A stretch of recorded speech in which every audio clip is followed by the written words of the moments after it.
Quatrième heure. La scène eucharistique. Mon tendre amour, vous n'êtes jamais satisfait dans votre amour pour nous.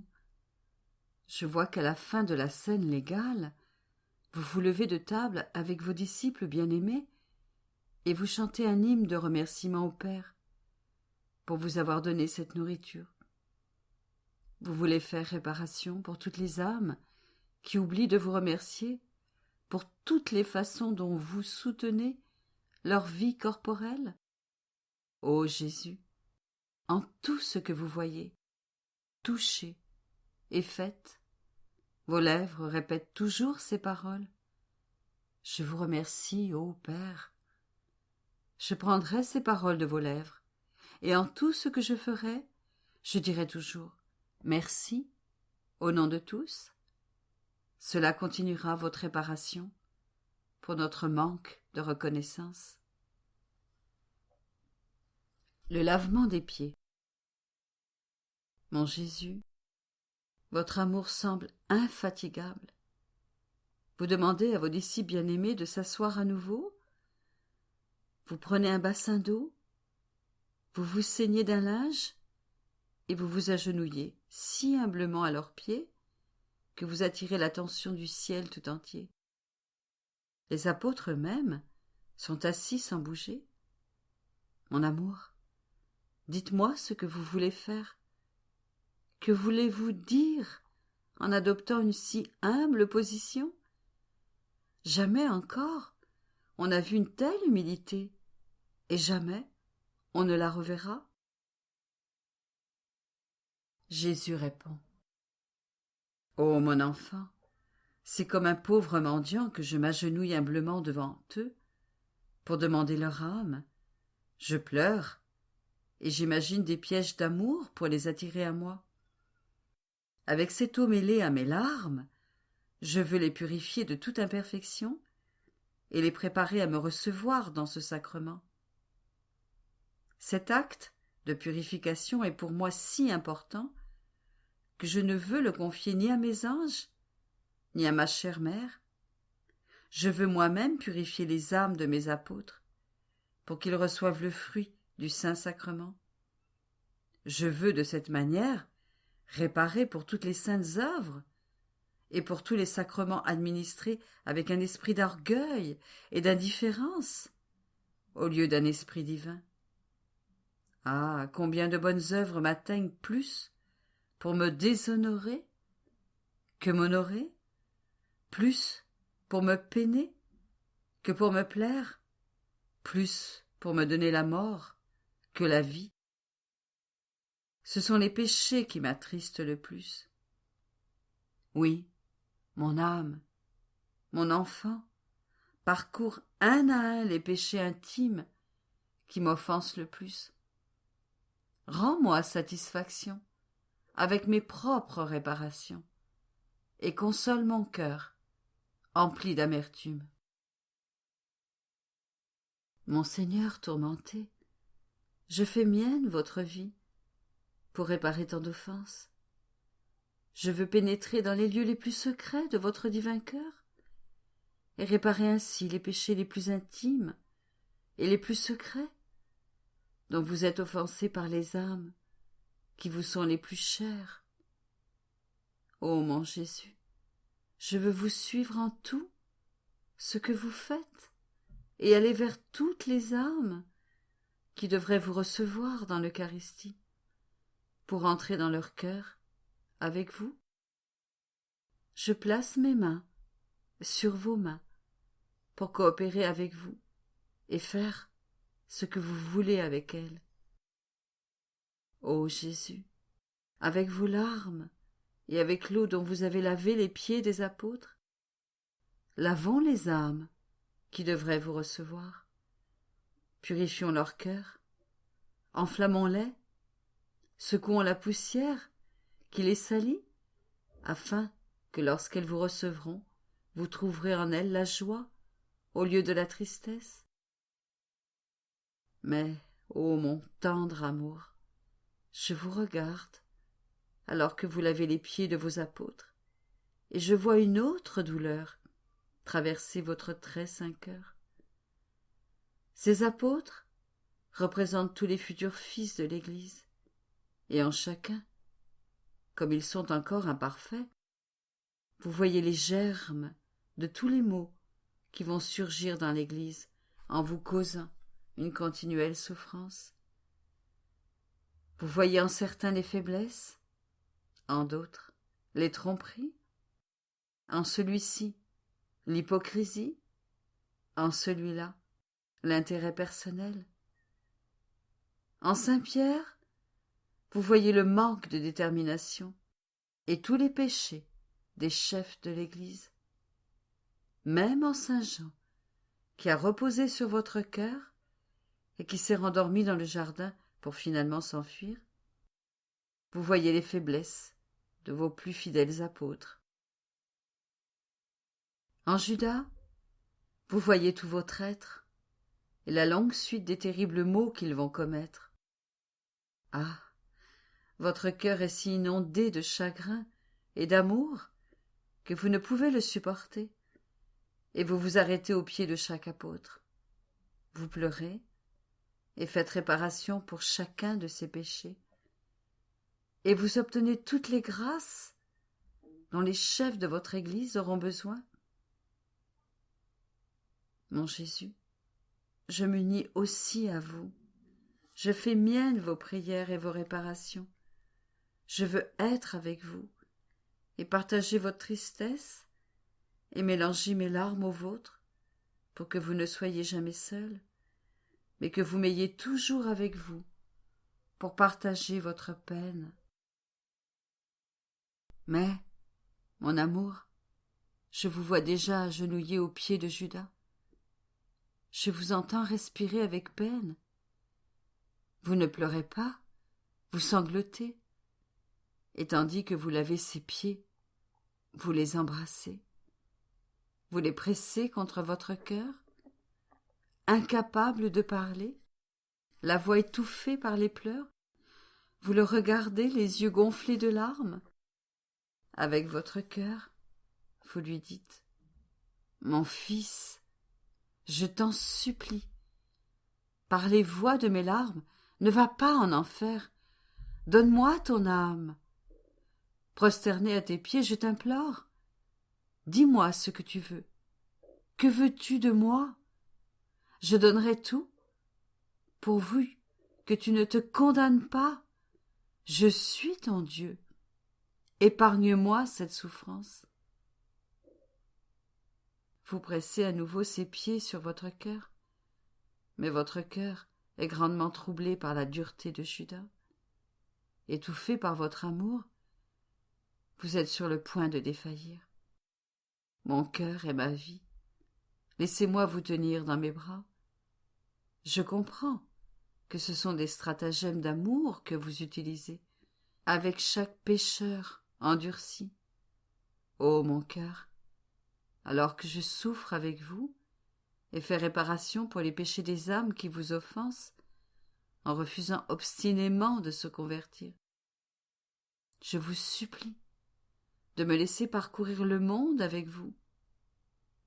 Partout où il y a des pécheurs endurcis, laissez-moi leur donner vos larmes pour les attendrir, vos baisers et vos douces étreintes pour les lier et qu'ils ne puissent plus jamais s'échapper. Je veux faire cela pour vous consoler dans votre peine pour la perte de Judas.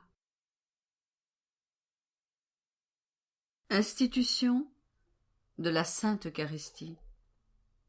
Mon Jésus, ma joie et mon délice, je vois votre amour courir, et courir rapidement. Malgré votre grande souffrance, vous vous levez pour vous approcher bien vite de l'autel, où le pain et le vin ont été préparés pour la consécration. Mon amour, je vois que votre sainte humanité adopte un comportement tendre et affectueux, jamais encore observé. Vos yeux sont plus brillants que le soleil. Votre face, rosée, est resplendissante. Vos lèvres souriantes sont brûlantes d'amour. Vos mains et tous vos membres adoptent une attitude créatrice. Mon amour, vous êtes complètement transfiguré. Votre divinité semble surgir de votre humanité. Ô Jésus, mon cœur et ma vie, votre apparence entièrement nouvelle attire l'attention de tous. Un doux enchantement s'empare des apôtres qui retiennent leur souffle. Notre douce maman accourt en esprit au pied de la sainte table pour assister aux merveilles de votre amour. Les anges descendent du ciel et se demandent « Qu'est-ce que cela ? Qu'est-ce que cela ?» C'est la folie des folies et l'excès des excès. Un Dieu qui crée non le ciel ou la terre, mais lui-même. Et où ? Dans les plus humbles des choses, du pain et du vin. Ô insatiable amour, entouré par les apôtres, vous prenez le pain entre vos mains et vous l'offrez au Père. De votre aimable voix, je vous entends dire « Merci, ô Père Saint, de toujours répondre à la prière de votre Fils.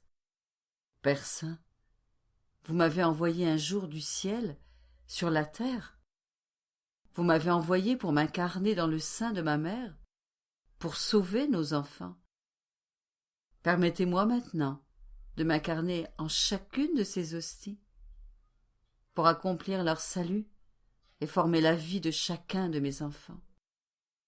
Qui aurait le cœur de laisser mes enfants seuls et orphelins ? Grande est l'obscurité et nombreux les ennemis, les passions et les faiblesses qui les assaillent. Qui pourra les aider ? Ah, je vous supplie de me permettre de rester en chaque hostie pour former la vie de chacun de mes enfants, d'être leur lumière, leur force et leur secours.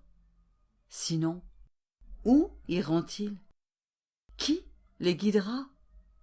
Nos œuvres sont éternelles. Mon amour est irrésistible. Je ne peux, ni ne veux, abandonner mes enfants. Ému, à la voix tendre et aimable de son Fils, le Père descend du ciel. Il s'unit avec le Saint-Esprit sur l'autel pour se joindre à son Fils. Jésus prononce les paroles de la consécration d'une voix forte et émouvante, et, sans se quitter, il se crée lui-même, sacramentellement, dans ce pain et ce vin. Puis, il se donne lui-même en communion aux apôtres. Et je crois que notre Sainte Mère n'est pas privée de le recevoir. Ah Jésus, les cieux s'inclinent devant vous, et tous vous offrent un acte d'adoration dans votre nouvel état de profonde annihilation. Doux Jésus, votre amour est maintenant contenté et satisfait. Sur cet autel, je vois que sont réservées dans vos mains toutes les hosties consacrées jusqu'à la fin des temps. Mais je vois apparaître, en un si grand nombre de ces hosties, votre douloureuse passion. Parce que des créatures répondent à vos torrents d'amour en préparant des torrents d'ingratitude et de crimes énormes. Cœur de mon cœur, je veux être avec vous toujours, en chaque tabernacle, en chaque custode et en chaque hostie consacrée jusqu'à la fin du monde. Je veux vous offrir mes actes de réparation pour toutes les offenses que vous recevez. Ô Jésus, je vous contemple dans l'hostie sacrée où vous résidez sacramentellement avec la substance entière de votre corps, votre sang, votre âme et votre divinité. Et en vous adorant dans la Sainte Hostie, je vois en esprit votre divine personne, debout durant la scène, lorsque vous avez institué la très sainte Eucharistie, et prévu tous les actes d'ingratitude humaine que vous alliez souffrir dans ce mystère d'amour infini. Et en vous voyant dans ce sacrement, comme en la forme de votre humanité sacrée, j'embrasse votre front majestueux. Mais en vous embrassant, je sens les épines me percer les lèvres. Dans cette sainte hostie, mon Jésus, on ne vous épargne pas ces épines. Je vois combien de créatures viennent devant vous, et au lieu de vous offrir l'hommage de leurs bonnes pensées, vous envoient des pensées mauvaises. C'est pourquoi vous inclinez à nouveau votre tête, comme dans la Passion, pour recevoir et souffrir les épines de leurs mauvaises pensées. Ô mon amour, je m'approche de vous pour partager votre souffrance. Je place toutes mes pensées en votre esprit, pour ôter les épines qui vous causent tant de douleur. Que chacune de mes pensées s'écoule en chacune des vôtres, pour réparer toutes les mauvaises pensées des créatures, et consoler ainsi vos afflictions. Mon bon Jésus, j'embrasse vos yeux si beaux. Je vois votre regard d'amour tourné vers ceux qui entrent en votre présence, pressés de recevoir le retour de leur regard d'amour. Mais combien viennent devant vous, et au lieu de vous regarder et vous chercher, regardent des choses qui les distraient. Ils se privent ainsi de la joie de vous connaître dans un échange de regards d'amour. Et vous pleurez aussi, lorsque je vous embrasse, mes lèvres sont baignées de larmes. Ah, mon Jésus, ne pleurez pas. Je veux fondre mes yeux dans les vôtres pour partager votre souffrance, pleurer avec vous et vous faire réparation pour tous les regards distraits de toutes les créatures. Mon Jésus, mon amour, j'embrasse vos très saines oreilles. Ah, je vois que vous écoutez intensément les besoins des âmes, afin de pouvoir les consoler. Mais elles remplissent vos oreilles de prières mal récitées, pleines de doutes et d'incroyances, dites, pour la plupart, par habitude. Et votre écoute souffre plus dans cette sainte hostie que dans la Passion elle-même. Ô mon Jésus, je veux prendre toutes les harmonies du ciel et les jouer dans vos oreilles pour vous faire réparation. Je veux mettre mes oreilles dans les vôtres, non seulement pour partager avec vous ces souffrances, mais aussi pour vous offrir mon acte continuel de réparation et de consolation. Jésus, ma vie, j'embrasse votre très sainte face. Je vois votre face ensanglantée, meurtrie et enflée. Ô Jésus, les gens viennent devant cette sainte hostie, et par leur tenue indécente et leur conversation coupable, ils vous envoient des gifles et des crachats au lieu de vous honorer. Cependant, comme dans la Passion, vous les recevez avec une paix et une patience parfaite, et vous supportez tout. Ô Jésus, je veux non seulement placer mon visage près du vôtre pour vous embrasser et supporter les insultes que les gens vous profèrent, je veux aussi immerger mon visage dans le vôtre pour partager toute votre souffrance. Je veux vous caresser de mes mains, enlever les crachats et vous garder près de mon cœur. Je veux découper mon corps en petits morceaux et les placer devant vous, comme autant d'innombrables statues agenouillées. Je veux transformer tous mes mouvements en prostration continuelle, en réparation pour toutes les irrévérences que vous recevez des créatures.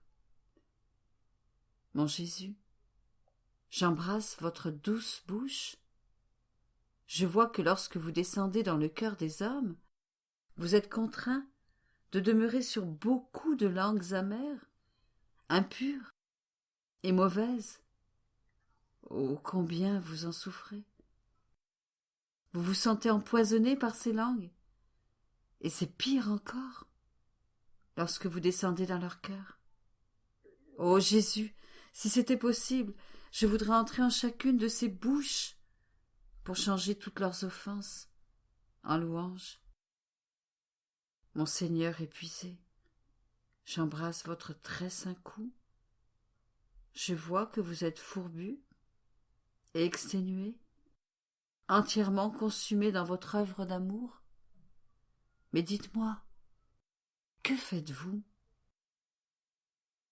Et Jésus répond: Ma fille, dans cette hostie, je travaille du matin au soir, à former de continuelles chaînes d'amour.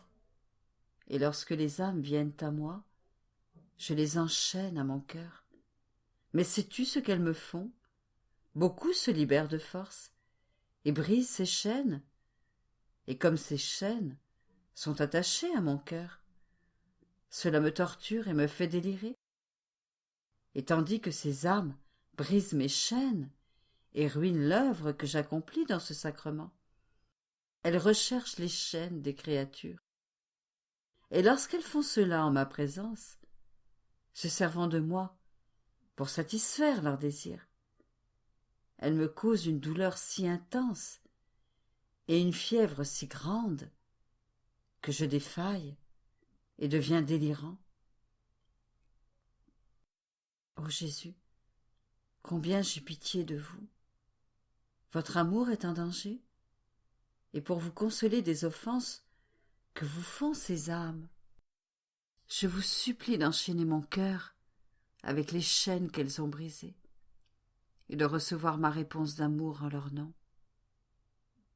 Mon Jésus, divin archer, j'embrasse votre poitrine. Son feu est si grand que pour donner libre cours à vos flammes et vous reposer un peu dans votre travail, vous jouez avec les âmes qui viennent à vous, en les transperçant de flèches d'amour qui sortent de votre poitrine. Votre jeu est de former des flèches, des pointes et des éclairs qui vous remplissent de joie lorsqu'ils atteignent ces âmes. Mais, ô mon Jésus, beaucoup vous renvoient ces flèches avec froideur, indifférence et ingratitude. Elles vous blessent tant que vous ne pouvez vous empêcher de pleurer. Ô Jésus, voici ma poitrine, prête à recevoir non seulement les flèches qui vous sont destinées, mais aussi celles que les autres âmes refusent. Ainsi, vous ne serez plus perdant dans votre jeu d'amour. Je veux aussi vous faire réparation pour toute la froideur, l'indifférence et l'ingratitude que vous recevez. Ô Jésus, j'embrasse votre main gauche et veux faire réparation pour tous les contacts illicites et impies qui sont faits en votre présence. Je vous supplie de me garder toujours serré contre votre cœur. Gloire au Père, au Fils et au Saint-Esprit, comme il était au commencement, maintenant et toujours, et dans les siècles des siècles. Ô Jésus, j'embrasse votre main droite. Je veux faire réparation pour tous les sacrilèges, spécialement pour toutes les messes mal célébrées. Combien de fois, mon amour, vous êtes contraint de descendre du ciel dans des mains et des cœurs indignes. Bien que vous éprouviez de la nausée dans ces mains, votre amour vous oblige à y demeurer. Il arrive même, quand certains de vos ministres, vous reviviez votre passion, parce qu'ils renouvellent le déicide avec leurs vils crimes et sacrilèges. Mon Jésus, quelle chose horrible à imaginer.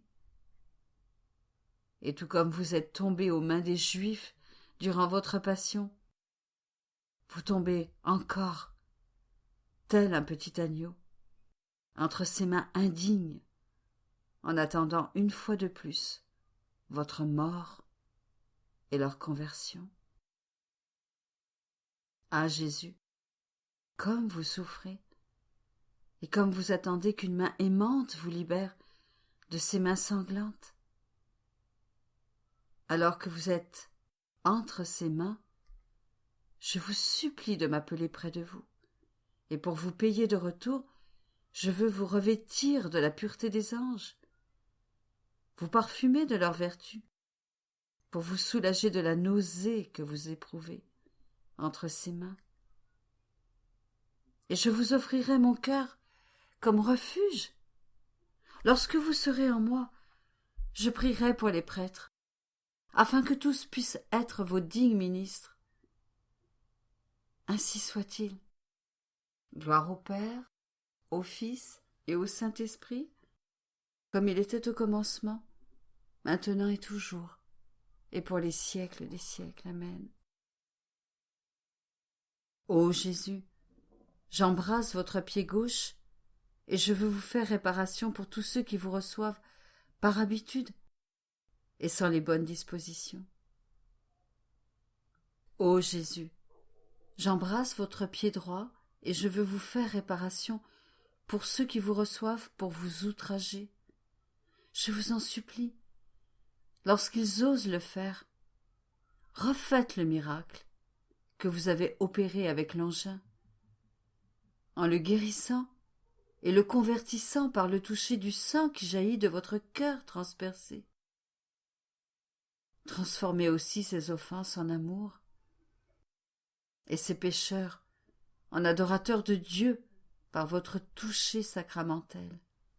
Gloire au Père, au Fils et au Saint-Esprit, comme il était autrefois, maintenant et toujours, et dans les siècles des siècles. Amen. Ô Jésus, j'embrasse votre cœur si doux, en qui se déversent toutes ces offenses. Au nom de toutes les âmes, je veux vous faire réparation pour tout, vous rendre amour pour amour, et partager votre souffrance. Gloire au Père, au Fils et au Saint-Esprit, comme il était autrefois, maintenant et toujours, et dans les siècles des siècles. Amen. Ah, divin archer d'amour, si j'oublie de vous faire réparation pour une offense, je vous supplie de m'enclore dans votre cœur et dans votre volonté, afin qu'aucune réparation ne m'échappe. Je prierai ma douce mère, et elle me gardera toujours avec elle, pour faire réparation pour tout et pour tous. Ensemble, nous vous embrasserons et vous protégerons, en faisant disparaître toutes les vagues d'amertume que vous recevez des créatures. Ah Jésus, rappelez-vous que je suis une pauvre pécheresse. Enfermez-moi dans votre cœur, emprisonnez-moi, et avec les chaînes de votre amour, attachez tous mes désirs et chacune de mes pensées et de mes affections. Attachez mes mains et mes pieds à votre cœur, pour que je n'ai plus d'autres mains et de pieds que les vôtres. De cette façon, mon amour, ma prison sera votre cœur, et votre amour formera mes chaînes. Vos flammes seront ma nourriture, et votre souffle sera mon souffle, et la porte qui m'empêchera de vous quitter sera votre très sainte volonté. Je ne verrai et ne toucherai ainsi que vos flammes, des flammes qui me donneront la vie et la mort, comme vous les souffrez dans la Sainte Hostie. Je vous donnerai ma vie, et en restant votre prisonnière, vous serez libérée en moi. N'est-ce pas pourquoi vous vous emprisonnez dans l'hostie? Pour être libéré de prison par les âmes qui vous reçoivent, pour avoir la vie en elles? En signe d'amour, bénissez-moi et donnez à mon âme le baiser mystique d'amour, tandis que je demeure tout près de vous et lié à vous. Gloire au Père, au Fils et au Saint-Esprit, comme il était au commencement, maintenant et toujours, et dans les siècles des siècles. Amen. Mon tendre cœur, je vois qu'après avoir institué le très saint sacrement et constaté la grande ingratitude et les offenses des créatures envers les excès de votre amour, vous ne vous détournez pas. Bien que blessé et affligé, vous voulez noyer toutes ces offenses dans l'immensité de votre amour. Vous enseignez vos apôtres et vous leur dites que ce que vous avez fait, ils doivent le faire également. Vous leur donnez ainsi le pouvoir de consacrer et vous les ordonnez prêtres et vous instituez également les autres sacrements. Ainsi, Jésus, vous pensez à tous et vous faites réparation pour tout. Pour les sermons mal préparés, les sacrements administrés et reçus sans les bonnes dispositions, c'est-à-dire sans effet salvateur. Pour les vocations sacerdotales qui sont mauvaises, à la fois pour les prêtres et pour ceux qui les ordonnent, sans utiliser tous les moyens d'apprendre à les connaître. Rien ne vous échappe, ô Jésus, et je veux vous suivre et faire réparation pour toutes ces offenses. C'est pourquoi, après avoir mis en place toutes choses, vous prenez les apôtres avec vous et vous partez vers le jardin de Gethsémani pour commencer votre douloureuse passion. Ô mon Jésus, je veux vous suivre, je veux vous tenir fidèlement compagnie partout où vous irez. En chemin, je veux vous offrir réparation pour toutes les âmes dont l'esprit agité et distrait les éloigne de l'Église. Vous donnerez lumière et grâce à l'esprit de toutes les âmes qui pensent à des choses saintes, mais qui n'en reçoivent aucun bienfait, parce qu'elles négligent les bonnes œuvres. Réflexion pour 20 heures. Jésus est caché dans l'hostie pour donner la vie à tous. Dans cette vie cachée, il embrasse tous les siècles et apporte la lumière à tous. De la même manière, caché en lui, avec nos prières et nos réparations, nous apporterons à tous lumière et vie, même aux hérétiques et aux infidèles, parce que Jésus n'exclut personne. Et que faisons-nous en cette vie cachée? Pour devenir comme Jésus, nous devrions tout cacher en lui. Pensée, regard, affection, désir et œuvre.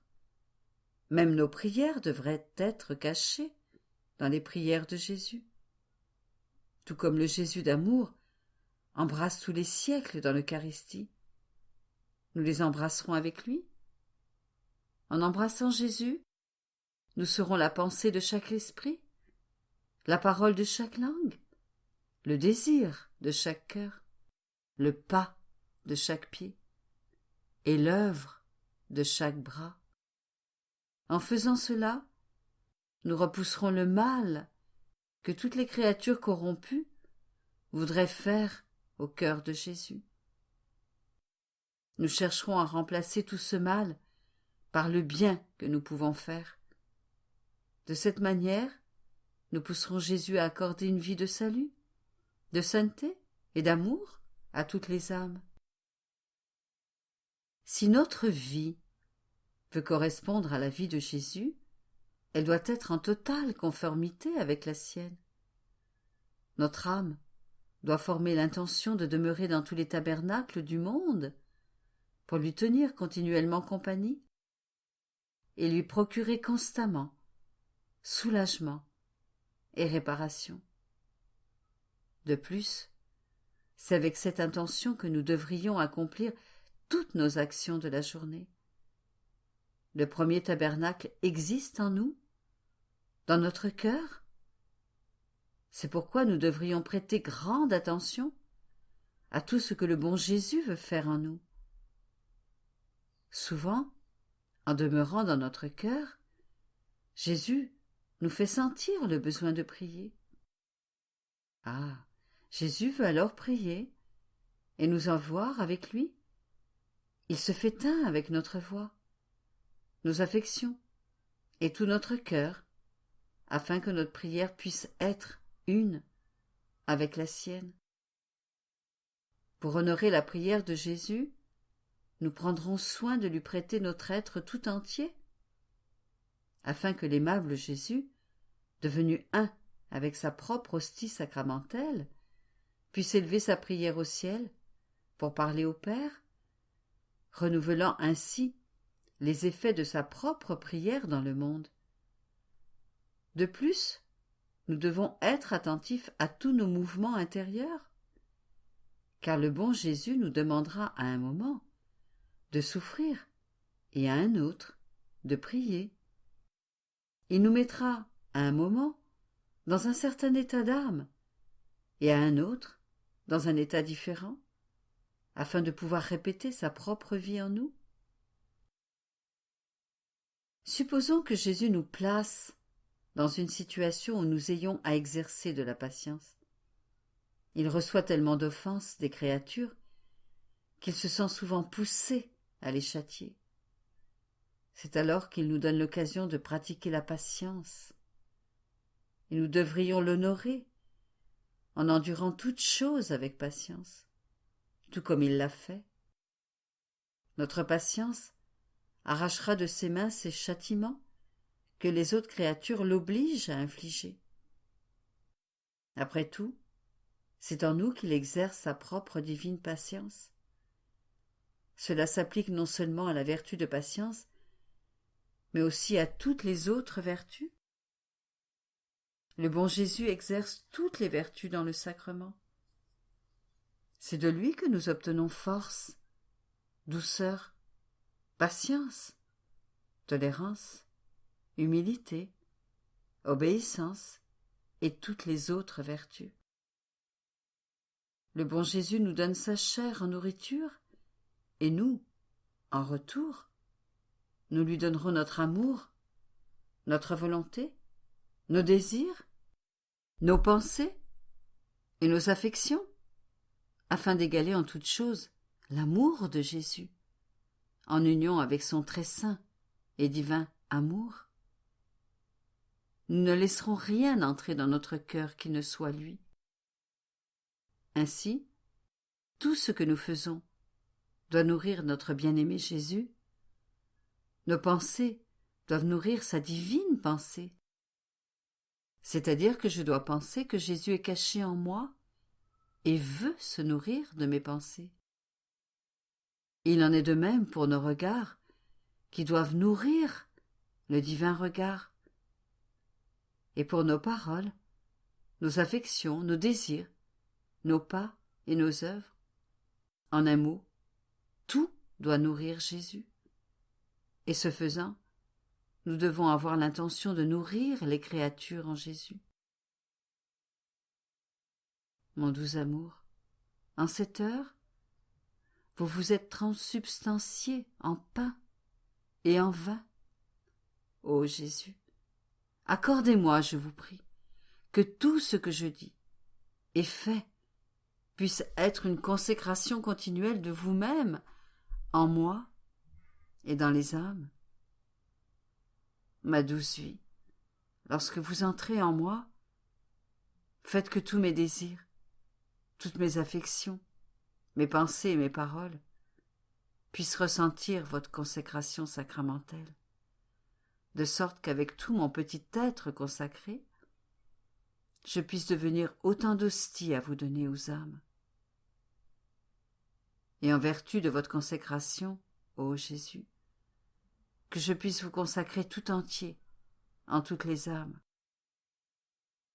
Ô Jésus, mon doux amour, que je puisse être votre petite hostie, afin d'enclore en moi, comme en une hostie vivante, votre être tout entier.